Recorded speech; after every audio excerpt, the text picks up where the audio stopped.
Good morning, good evening, whatever it is, wherever you are YouTube. Finally, we've had a partial lifting of lockdown in the UK, and it has been confirmed that you can ride motorcycles, fly light aircraft, etc. for leisure. So it's time to shoot a motor vlog. Not done it for a little while, and it's something that I like to do, so let's do it. There's a group on Facebook called Challenge Accepted, and it's one of the areas where motor vloggers set each other challenges. And there's kind of two ways. You can either use one of your own challenges or a challenge that's been challenged directly to you, or just pick up the reins on another one. And a subject came up, and it was actually Gorilla Biker challenge Hippo Drones to it. Both channels are worth looking out for on YouTube, so I'll put some links to them in the descriptions. Go and check those guys out, give them a sub and a thumbs up as well. But the question was, what is the greatest era for motorcycling? Now, it's not going to be very hard to guess what mine is. Of course, I'm sitting here to you now on a 1990 FZR 600. I've also got a 1992 CBR 600.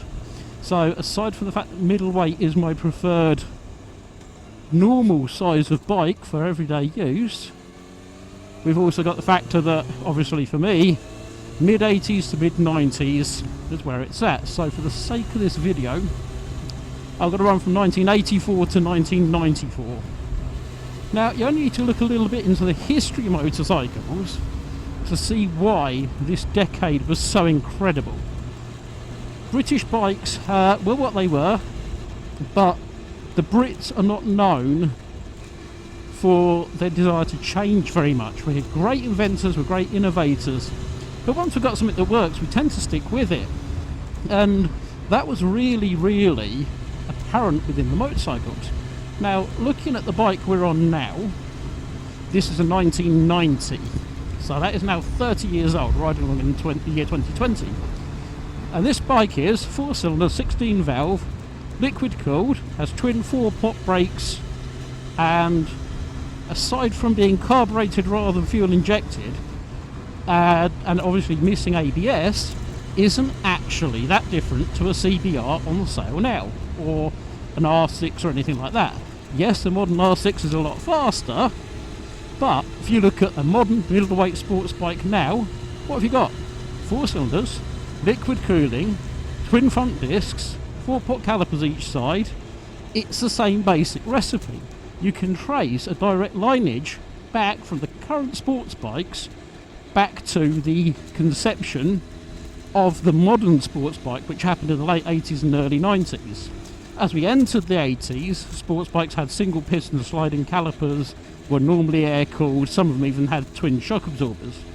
And by the late 80s, that had already evolved into the recipe we have had for the next 30 plus years. So these bikes were a period of incredible innovation, and it was an area where bikes really came on massive amounts. And even now, these early 90s 600s have got getting towards 100 horsepower and are absolutely fine on the road. In fact, in some respects, they ride better, a little bit softer than modern bikes. As a result, on these rather dubious road surfaces you see here, they actually are a little bit more controllable. And there's been a couple of cases where I've been out with friends on your machinery, and a friend of mine in particular, who is an extremely skilled rider, a remarkably good rider, who has a later GSXR 600, remarked that it was actually surprisingly tricky keeping up, because the FZR was riding bumps that were kicking him straight out the seat. So as a road bike, they're still incredibly valid. So let's roll the clock back to 1990, when this bike was new. What was a 30-year-old bike like then? Now, we've established that a 30-year-old bike today is still perfectly in line with how motorcycles are, and although it is styled and not quite as quick, it's slightly differently styled, the basic recipe is similar. But if you look at your 1990 bike and compare it with a 1960 bike, you have got a total sea change in motorcycle design. You have got a drum brake, you have got twin shocks, You've got a parallel twin engine with probably 2 valves per cylinder. It's air cooled. You won't have a perimeter frame, you'll have a backbone frame or something similar. All of the innovations that are still valid today, box section frames and everything else, all made their debut in the late 80s and early 90s. So the technological advance in that period of time was really quite staggering. So anyway, that's the technological side. I think that's a great era for motorcycles, based purely on the fact that they just moved from the old era into the modern era. So what about motorcycle sport? It was also a golden age. If you look at motorcycle racing, Grand Prix bikes were 500cc two-strokes, which are often viewed quite rightly as the masterclass of Grand Prix racing. Speedway was popular. Motocross was still comparable with what you term modern motocross, with monoshocks and long suspension, and again I have more in common with the motocross bikes of today than the motocross bikes of 1990 did with the motocross bikes of 1960. And of course it was a time of innovation in that regard as well, because things like the Isle of Man TT were being won by rotary bikes. So there was a huge amount of innovation. Motorsport was very competitive and very diverse, and everything about biking was in its golden age. Also, the other things that have become very standard at that point, your average rider in 1990, or say average rider, your sports bike rider in 1990, didn't look massively different. Gone were the wax cotton jackets and boots and gauntlets and the things that your 1960s rider rode. If you put someone in 1990s kit, well, the colours and the styling might be a bit dated, but you're going to have one-piece leathers, modern style gloves, modern style boots, lots of ventilation, all that sort of thing.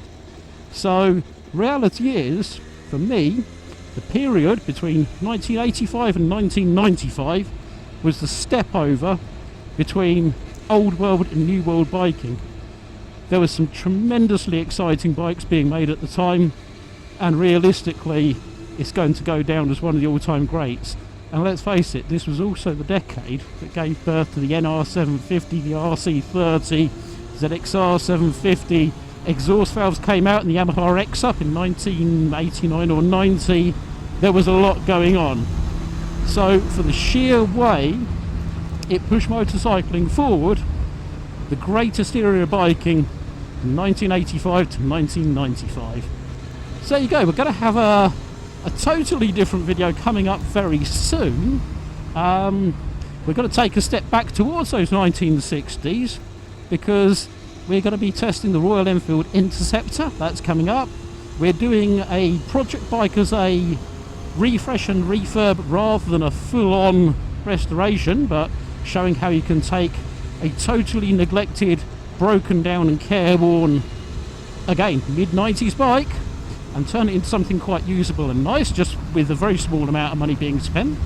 And of course there'll be vlogs and things like that coming up as well. So 95% of you that watch this channel are not subscribed, so do hit that subscribe button, hit the thumbs up button if you like this, because it does make a difference on the algorithms, and also don't forget to leave a comment as well. So what do you think? What was the greatest era of motorcycling? Do you agree? Do you think the 80s and 90s were fantastic? Or do you think we're living in it? Or do you think it was the 1930s where everything was single cylinder and could go along at 50 RPM? All of these bikes are valid and have their place, but for me, this is what I'm on. In the meantime, the like and subscribe button, and I'll see you soon.